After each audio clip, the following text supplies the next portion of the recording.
তো এখন আবার ব্রেনের প্রোটেক্টিভ কাভারিংগুলোকে নিয়ে মারপিট দেখা যাচ্ছে, বিকজ কেউ সিকোয়েন্স ওয়াইজ মনে রাখতে পারছে না।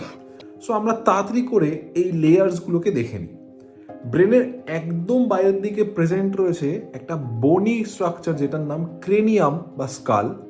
বলে রাখি, এটা কিন্তু অনেকগুলো বোনস দিয়ে তৈরি, অ্যান্ড এরা একটা বোন অন্য বোনটার সাথে সুচার দিয়ে কানেক্টেড থাকে। ব্রেনের এর পরের কভারিংটা মেমব্রেনাস, অনেকগুলো মেমব্রেন দিয়ে তৈরি হয়েছে, অ্যান্ড এই সবগুলোকে একসাথে নাম দিই মেনিনজেস। মেনিনজেসের 3টে লেয়ার রয়েছে। একদম বাইরের লেয়ারটার নাম ডুরা ম্যাটার, যেটা কিনা টাফ অ্যান্ড ফাইব্রাস টাইপের। তারপরটার নাম অ্যারাকোনয়েড, যেটা কিনা স্পাইডার ওয়েবের মতো দেখতে হয়। অ্যান্ড লাস্টলি যে লেয়ারটা একদম ব্রেনের কাছাকাছি প্রেজেন্ট থাকে সেটার নাম পায়া ম্যাটার।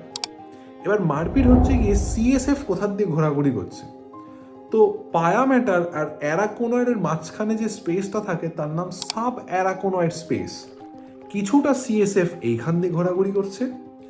অ্যান্ড আমাদের ডুরা ম্যাটারেরও আবার দুটো লেয়ার রয়েছে, একটা পেরিঅস্টিয়াল ডুরা, একটা মেনিনজিয়াল ডুরা।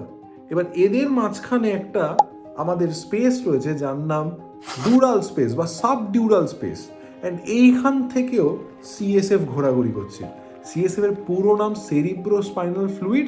অ্যান্ড এই ব্যাপারে যদি আমরা আরেকটু জানতে চাই, তার জন্য বায়োচারিয়াকে ফলো করতে হবে।